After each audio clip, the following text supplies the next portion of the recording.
Solar energy seems to be a growing trend for residents in Pennsylvania. We'll talk to our resident expert, Pat Carr, who is in studio with us today to find out why and see if he can separate the facts from the myths. He will also share with us his inspirational tale and how he overcame some very powerful struggles in his life. A postman comforts a young boy who lost his father in a good news story of the day. A fun fact about bananas, some bourbon, a good cigar, and much more coming up on this episode of The Pork Pie.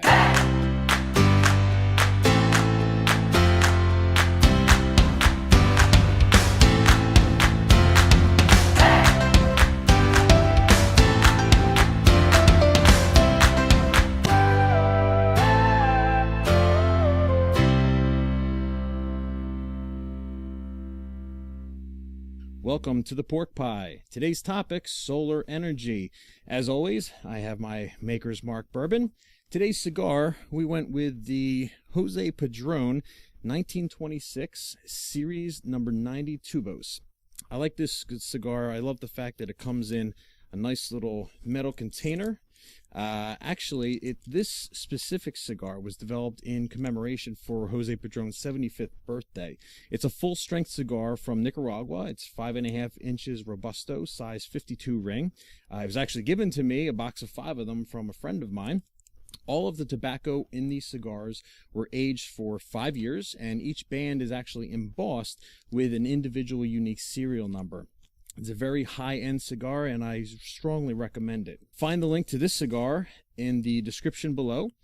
When it comes to great cigars, we recommend Only Famous Smoke Shop, located in Easton, Pennsylvania, or visit cigars.theporkpie.com. Friendly reminder, if you enjoy our podcast, please subscribe on YouTube or iTunes, and follow us on Facebook, Twitter, Instagram, and Pinterest. You can find all of our episodes on theporkpie.com, including 3 easy steps to creating and monetizing your own podcast. If you like this video, give us a big thumbs up, and of course, feel free to share this content with your friends. Today, our special guest is a guy who will probably forget more about solar energy than I will ever learn, and has an amazing story about how he has overcome some incredible obstacles. Please welcome Pat Carr to the show. Say hi to all of our listeners, Pat. Hey, everybody. So, Pat, what's your story? My story is a confusing, complicated one. The short version, from a young age, I've always had an obsessive way of thinking and a compulsive way of acting. As a result, that led me into a whole lot of trouble at a young age. Once I figured out how to channel that same obsessive thinking and compulsive action towards positive things, my life is beyond my wildest dreams. Excellent. That's a great introduction there. So when you're not working, what are some other things that you enjoy doing? The main things I enjoy doing are fitness, anything fitness related. My wife and I build a gym in our house. We lift 4 days a week. We do several Spartan races a year. We run trails by our house. I'm a huge music advocate. I listen to a very odd genre of music that very few people listen to, and I love listening to that and going to live shows. Besides that, music, work, family, snowboarding when I can, which is hard now that I'm older and I have a career and bills and stuff. Sure. So let's talk a little bit about the Spartan races. My wife and her 2 brothers do Spartan races, and actually her sister also does Spartan races. So talk to me a little bit about how did you get started in that? What kind of motivated you to do that? And how many races do you run?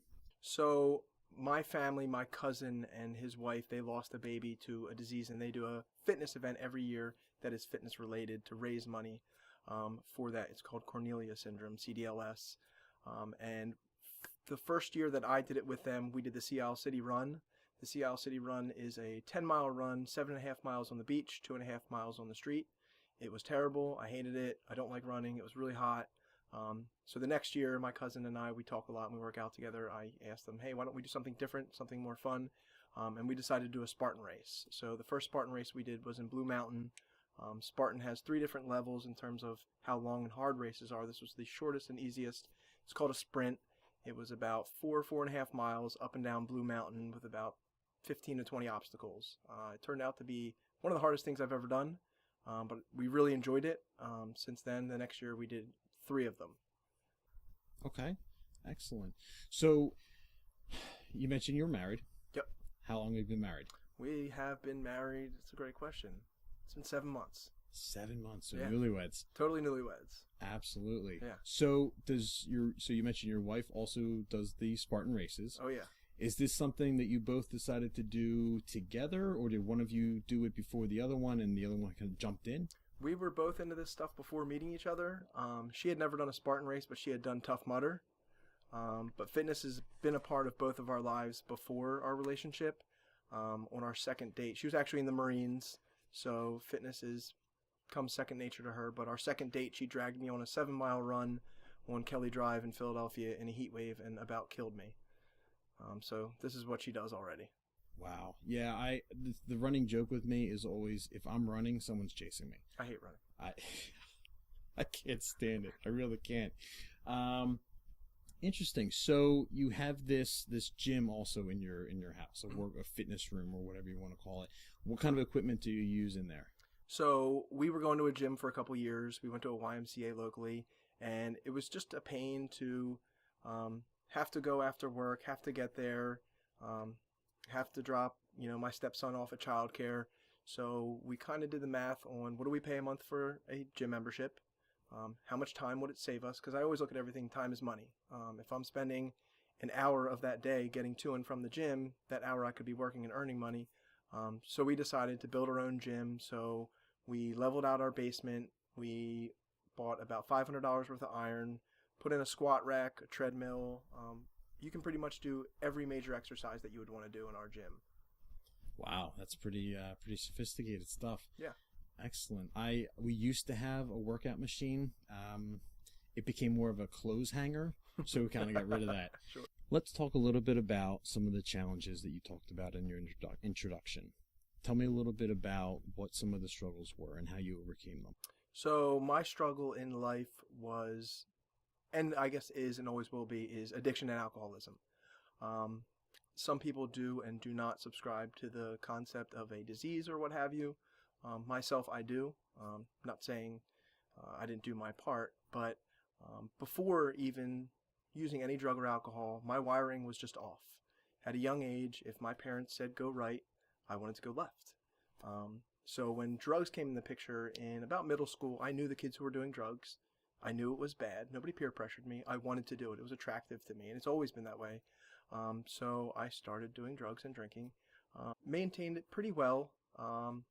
Did pretty well in high school, graduated high school. Things really went south. When I graduated high school, everybody else was getting ready to go to college. They had all planned to make do those things. I was going to take a year off to save money, which I took a year off to drink and get high all day, every day, while working still. And that's when things really went south. I was never in any serious trouble, but when I was about 23 years old, at the time, me and a friend ran a cell phone store in Hatboro. I met a group of guys, and they were into some pretty heavy crime stuff. I didn't know what it was at the time. All I knew was they were 23 years old, as I was, and we all were into racing cars and going to clubs and whatnot, and they all had these really expensive, fast, insane cars, and they had an unorthodox amount of money. So I knew they were involved in something that was very lucrative and probably legal because they all worked construction. So I asked them, I said, listen, whatever you're into, and I figured they were dealing drugs or something like that, I want to be a part of it. And they kind of blew me off, and we hung out for another 6 months, and eventually we came back from the club one night, and they sat me down, and they said, listen, we think you're a thorough guy, and we trust you, and we want to tell you what we're into. I said, all right, great. Now, mind you, at this time, I'm totally plastered. I've been drinking all night and taking an unorthodox amount of drugs. So they sat me down, and there were 4 of them, and they said, so we rob banks. And I started laughing hysterically because I'm drunk and I think it's a joke. And I looked around the room, and all 4 of them had their arms crossed, and they were dead serious. And they said, we rob banks. We're 17 in, and we want you to be a part of it. And I didn't make any commitments at that point, but I did sober up the next day and call the guy, and I was like, listen, I can't do that. You're insane. Like, that's nuts. People don't really do that. That's like something out of a movie.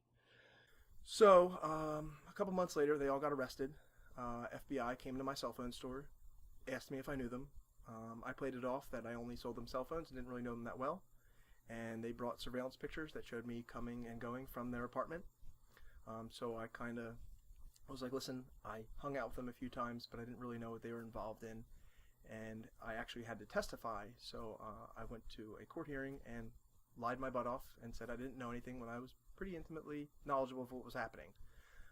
Fast forward 4 years from then, as my addiction progressed, my life was consumed with getting and using more. That's all that mattered to me, was getting money to get high all the time.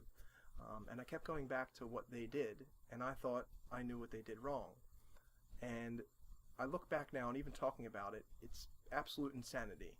But all I needed in my life was enough money to be high all the time. I knew these guys that rob banks. Banks have money. And in my deluded way of thinking, I thought I could pull it off. I knew what they did wrong. They all told on each other. I would do it myself. So I decided to go on my own bank robbery spree. Over the course of about a 5-month period, I robbed 4 banks and a pharmacy, all within the Bucks County area. I was arrested, sat in the county jail for about 6 months. Now, mind you, I've never been in jail for more than 24 hours on something very petty. Never been in serious trouble. Was pretty sure I was going away for life. Was pretty sure I was going to go to state prison and get killed. And, I wanted to die. I totally wanted to die, and I thought my life was over, and I thought my family was going to write me off. And I couldn't have been more wrong. But when I got arrested, my dad was the first person who came to see me. My dad is an Irish Catholic guy from Drexel Hill, Delaware County. Dude is about as hard as they come. And he came to visit me, and he's crying. And the first thing he said to me was, "We'll get through this." And he's been in recovery about 30 years.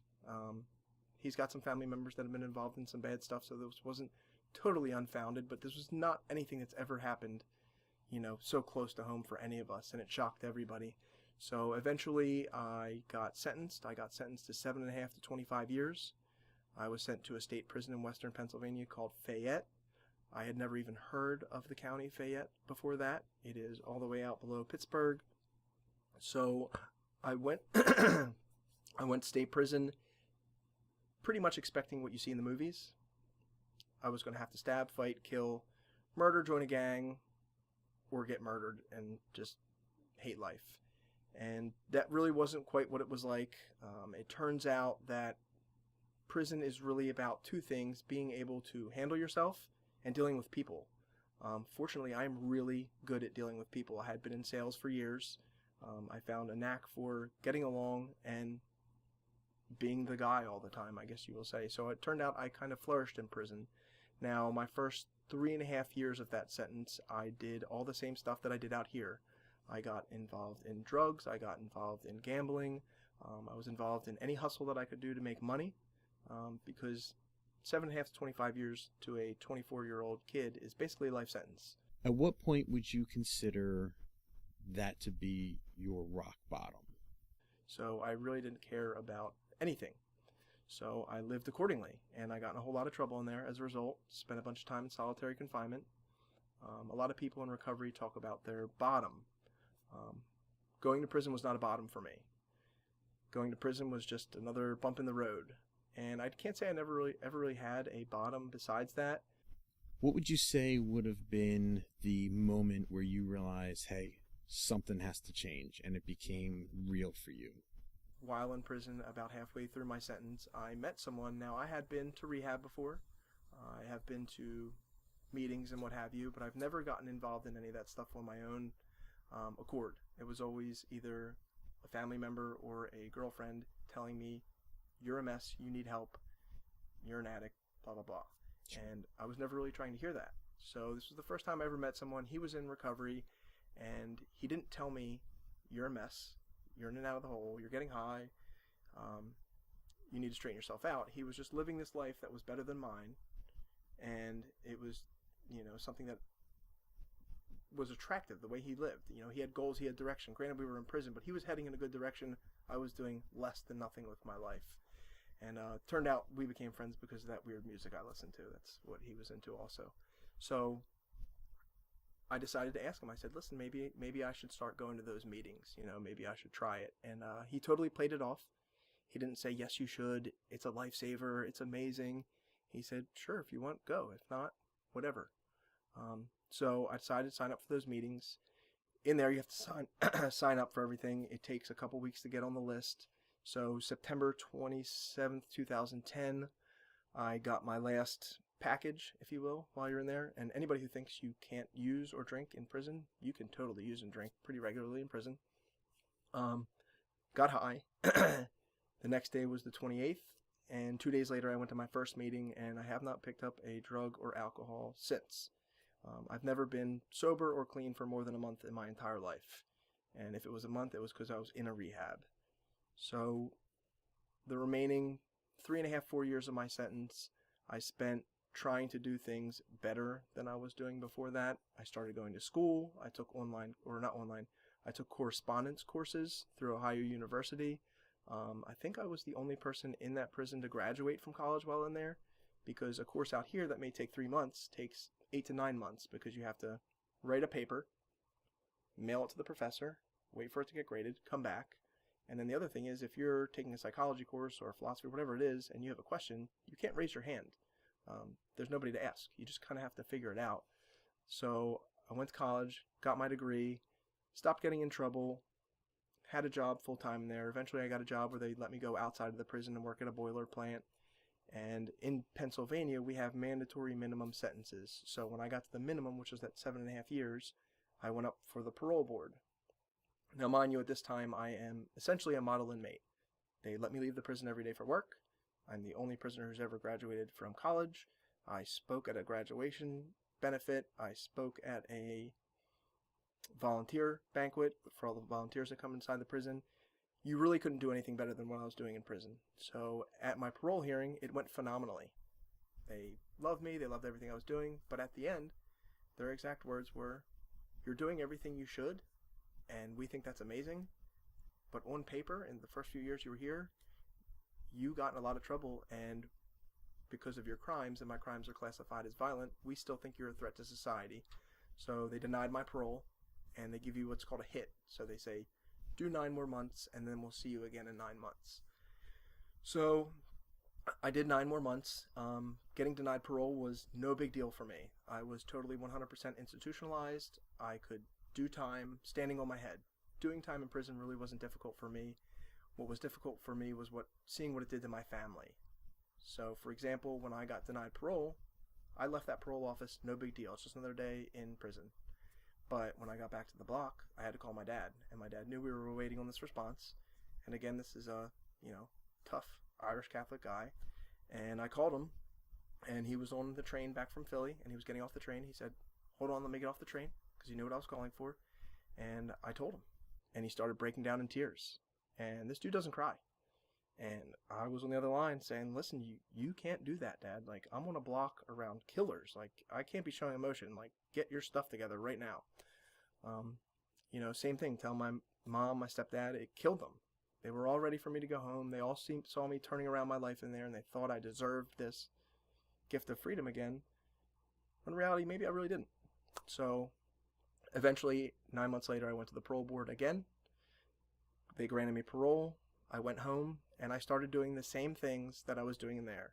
I started going to meetings. I hung out with people that didn't use or drink. I got a job, and just started living a normal, boring life. All the stuff that I ran away from in the past, like paying your bills and going to sleep at a decent time, I value that stuff today. Now I've been out several years. I'm married, have a house. I just bought my dream car. My family values me. Where I used to be a liability, now they call me if they need help. I have an amazing career with an awesome company who, when I interviewed, I was straight up about my past. I told them about my past, and they gave me a shot. And we seem to have both done well as a result. That's a pretty amazing story. I appreciate you sharing that with me and all of our listeners. Well, so congratulations on your sobriety. I know I can't imagine how difficult that was for you, but again, it sounds like you've really kind of turned your life around. It's extremely motivating and inspirational to any of our listeners who may be sitting there saying, "Hey, I need to get my act together." You're a perfect example of how it is possible to do that. So really appreciate you sharing that. You mentioned you work for an amazing company. So let's kind of jump into that a little bit, as our topic today is solar energy. Why don't you tell us a little bit about the company you work for and how you kind of got involved with the solar aspects of things? So the company I work for is KISS Electric. just about 3 years ago, I saw an ad on Craigslist for a sales job in the solar industry. Didn't know anything about solar. Wasn't planning or looking to get into solar. But at the time, I was in the heavy equipment rental industry in a sales aspect, and I wasn't happy with the company I was with, and I was looking for a more incentive-based job. So I responded to the Craigslist ad, along with a few others that I was, talking to on Indeed and LinkedIn, and I was trying to set up an interview. And from the beginning, this process has just been really cool and awesome. So when I was trying to set up the interview, at the time I worked in South Philly from about 7:30 to 3:30, and the office hours are normal office hours, 8 to 4, what have you. So when I was trying to set up the interview, the girl who sets up the interviews was like, listen, the guy who does the interviews, he's here at about 4 in the morning. I said, well, that's great. I'm up at 4 in the morning for the gym anyway. I come at 4 in the morning for an interview. So I went in for my interview at 4:30 in the morning. It's dark out. It's dark in the office. And out comes this guy in skinny jeans, Crocs, and a hooded sweatshirt covered in cat hair. He basically looks like he's homeless. And he comes out. He gives me the application, says hi, that's about it, and goes back into his office. So I'm filling out the application, and it asks, are you a felon? Things like that. So I fill out the application even though I've already sent my resume. So I went in for the interview, and I've been on 4 interviews since I've been home, and I've gotten 3 out of the 4 jobs. And every one I'm very open about my past, and I think people value that. But I usually have a process of where I try to build up and sell you first before I tell you that I'm a what have you. So he didn't let me get to that. He opened right to the page that asked, if you had a record. And I said, well, just so you know. And he stopped me and he said, listen, I'm not going to be the guy on the other side of the table telling you no right away. Let's have this interview and see how it goes. So we went through the interview, and I found out a little bit more about what it was involved in selling solar. We went over payment structures, kind of how the industry worked. And then I think he told me his exact words were, now let me try and talk you out of this job. And he described how hard selling solar was and how new this division was. And I like a challenge. So I did not take the job right away, even though he did offer it and he did say he would hire me. I was taught not to make rash decisions. There's people I converse with before I do those things. So interview went well. I liked it. I was pretty sure I wouldn't take the job. One of the people I spoke to was my mom. Turns out my mom knew the owner, Joe Kiss. They were friends through a networking group, and my mom spoke very highly of Joe and his company. And I didn't used to listen to my mom. Today I do. So there was big value there. And then I decided to go to one of their training seminars and was totally floored by the guy who ran it and his ability to just excite you and want to sell solar and be knowledgeable about it. So I decided to take the job. Now, when I started with the company, there were about 12 different reps. We were working in a small office area, contacting leads, and I was getting trained by people who had not sold solar yet. So it was a pretty hard start. It took me 3 months to sign my first solar deal. But turned out that once I was able to figure out and learn state and federal incentives and how to convey that value to homeowners and business owners on how solar can benefit them, turned out I was really good at it. And it also turned out I worked for a really good company to do it. And I feel like I hit a home run. And since then, now fast forward a couple years, I'm the sales manager. I have one person underneath me that's selling. We are a part of a Solarized Philadelphia program.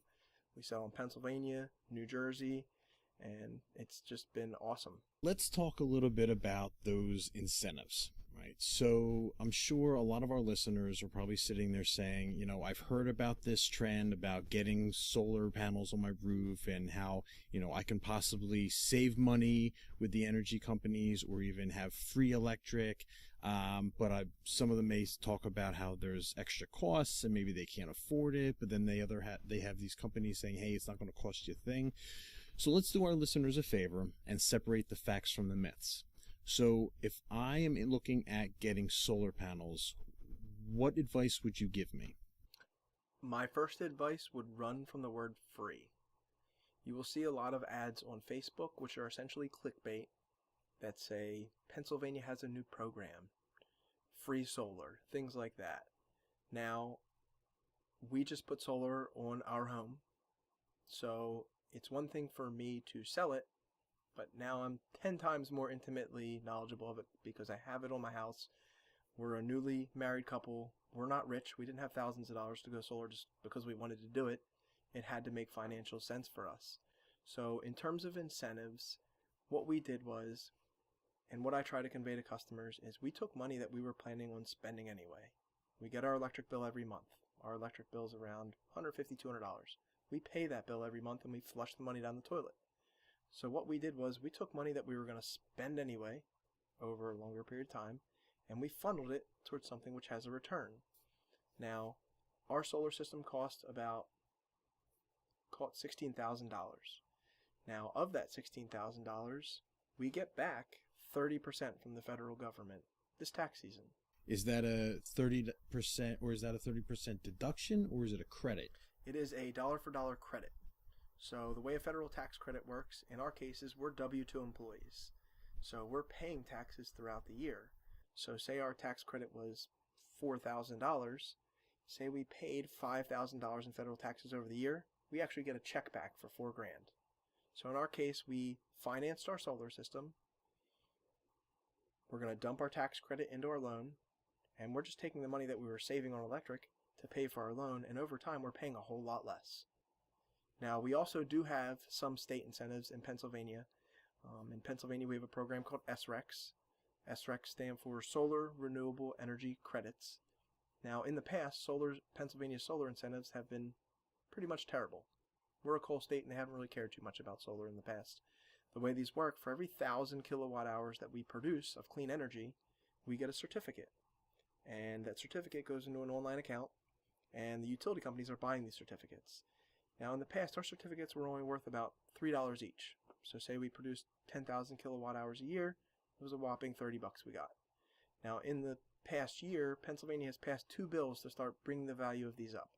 Because as the value of these increases, solar looks more attractive to homeowners. And on the state level, our government's finally starting to see that there's huge value in that. It's a good thing. We shouldn't be burning coal forever. It's just not going to work. So our certificates are currently at $21. So not huge money, but that's a huge increase from the $3 we were getting a few years ago. So now, that's an extra $210 a year we're getting from the state for producing clean energy. Now, those certificates are supposed to keep going up over time. So if they go up, we'll get market value at that time. So let me ask you this. I'm sure some of our listeners, if they're like me, they've seen a lot of different ads from a lot of different solar companies. And you said to stay away from anything that says free. But I've also seen ads where they try to instill a sense of fear in that they say things like solar panels will last 20 to 25 years, but that may be how long it takes you to pay off the loan that you put out for the cost of the solar panels. So can you talk a little bit about, I know you mentioned putting the tax credit and the money you're saving on electric towards that, but is that a fair estimate to say that people are going to spend 20 to 25 years paying off the solar panels and only have them go bad anyway? Absolutely not. So solar panels in the past, the biggest problem was they didn't last very long. Now they last a lot longer. They are warranted 25 years. Now, in our case, we bought a solar system. Between that total cost minus our tax credit and our savings on electric, that system will pay for itself in 8 years. Wow. In Pennsylvania, that's your average pay for itself time, 8 to 9 years. Now, whether you decide to stretch those payments out over a longer time or shorter time, that's up to you. But it's all relative. It's all money. 8 years, that system is paid for itself. Now, I get a lot of homeowners that say, well, I don't know if I'm going to be here for 8 years. My wife and I know we're not going to be in our house for 8 years. The house is too small. We have too many dogs. It's a madhouse. I want a bigger gym. And in our case, owning a solar system does a couple things. We're either going to keep our house as a rental. If we keep our house as a rental, we're actually going to do a power purchase agreement with the tenant where we actually sell them the solar energy at a rate that would be lower than what they were buying from their utility provider. So they're saving money on electric, and we're our own power provider. We're selling power and making money. So it's another source of income for us. On the other end, if we decide to sell it, having solar and owning the system, it adds value to our house. So if we move a year from now with the increased property value, and in what I believe makes our house more attractive, the fact that it has solar. You do have some old school people who think solar's ugly or think it doesn't work. It's really just a social norm thing, but In the future, if you don't have solar, you're going to be the weirdo. Today, it's still a little new for us as Americans. If we have viewers that are on the fence about getting solar, what would be the top 3 questions that they should ask if they are contacting different solar companies? 3 questions to ask. First is whatever company you are talking to, who's installing it? A lot of solar companies are really just sales forces. They're out selling solar and then subbing the contract to whoever. So find out who's installing your system. You really want to deal with a solar company that is selling you the system and handling the install. They've got more skin in the game. They want to make sure you're happy across the board. And in the world of subcontractors, if anything ever goes wrong, everybody kind of goes like this. Another question I would ask is, are you buying the system? Am I going to own this system? Because a lot of companies are pushing what's called a lease, and homeowners don't really realize what they're doing. Companies are knocking on people's doors, or you'll see it on Facebook, and they're saying, hey, solar's free. We're going to put solar on your house for free, and you're going to save some money for electric. It sounds too good to be true, but people fall for it. But what they don't realize is they're signing a lease. So they sign a 20 or 25-year lease where this company comes in, puts a solar system in for free. They might save $10 a month on electric. Granted, if I can save $10, nothing to do it, pay nothing to do it, I'm usually all for it, as long as I'm not getting screwed over in the long run. But what they don't realize is that's a 20-year lease. 10 years later, if they go to move, that new homeowner has to be willing to take over the remainder of that lease. And if they don't, they're going to have to buy it out, and it would cost more than if they just bought the system in the first place, because they don't get those state and federal incentives because the solar company that gave it to them for free already took them. So that would be another big one. And I would say never buy solar over the phone. Make sure you're sitting down with the company. Make sure you're comfortable with the sales rep that you're dealing with and the company that you're dealing with. Also, get 2 quotes. Sit down with 2 people. It's not always about the number, but make sure you're comfortable with the company that you're moving forward with. Okay, it is time for the Pork Pie's fun fact of the day. Pat, how much do you know about bananas? I eat them every day. Okay, so here's maybe a fun fact about bananas that you may not have known. Bananas are curved, obviously, because they grow towards the sun. Bananas go through a process called negative geotropism. So instead of growing towards the ground, like most things do, they start growing towards the sun, and the fruit grows against gravity, which gives the banana its familiar curved shape. I had no idea. Well, now you do. So the Pork Pie is a podcast dedicated towards inspirational stories and inspirational people. And as not only do we have a fun fact of the day, but we also have a positive news story. So I'll give you the headline of the story. When boy mails a birthday card to his dad in heaven, postman comforts him with a celestial white lie. So I'll give you a little bit more. When a young boy mailed a birthday card to his father in heaven earlier this month, he was surprised and comforted to get a response back. Since his father passed away 4 years ago, 7-year-old Jace Hindman from West Lothian, Scotland, mailed the card as a means of wishing his dad a happy birthday. Instead of an address on the front of the envelope, Jace simply wrote, "Mr. Postman, can you take this to heaven for my dad's birthday? Thanks." So while it might seem that the story would end there, Assistant Delivery Officer Manager Sean Milligan from the UK's Royal Mail Service wrote a response to reassure the youngster that his card was in good hands. The note he wrote went as followed. "Dear Jace, while we've been delivering your post, we've become aware of some concerns. So I just wanted to take this opportunity to contact you about how we succeeded in the delivery of your letter to your dad in heaven. This was a difficult challenge avoiding stars and other galactic objects en route to heaven.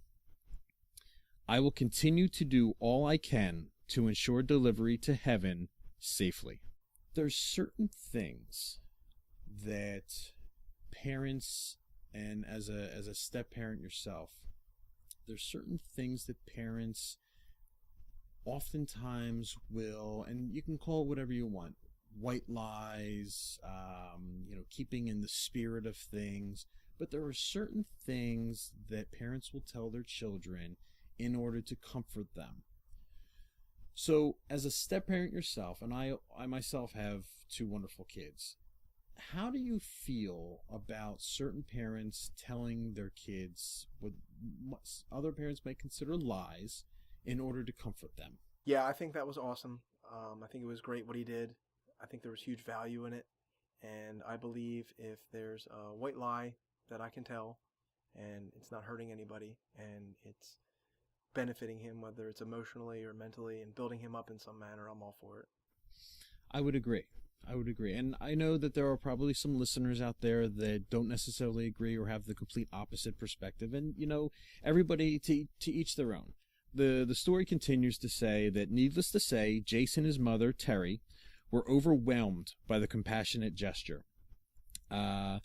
His mother writes, "I actually cannot state how emotional he is knowing his dad got his card." She wrote this on Facebook.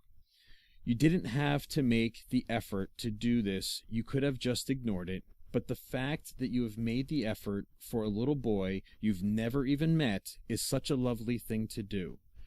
Royal Mail, you've just restored my faith in humanity, and thank you. It honestly means the world to him."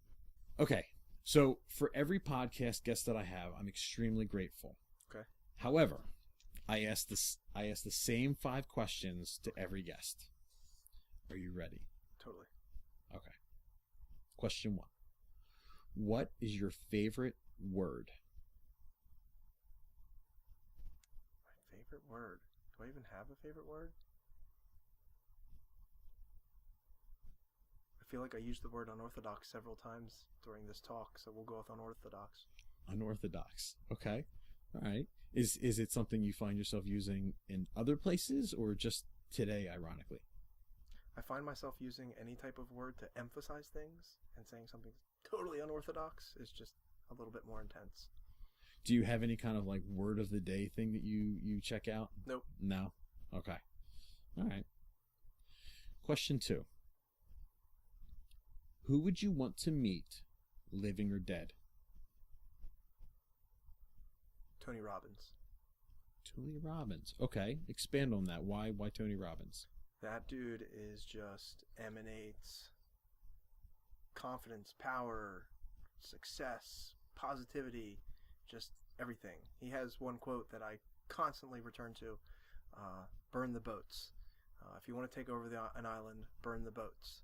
So if I want to accomplish something, because if you want to take over an island, if you have all these boats to leave, you might start the fight and be like, oh, this isn't going so good, I could just skip. But if you burn all your boats, you have to win that fight or whatever it is.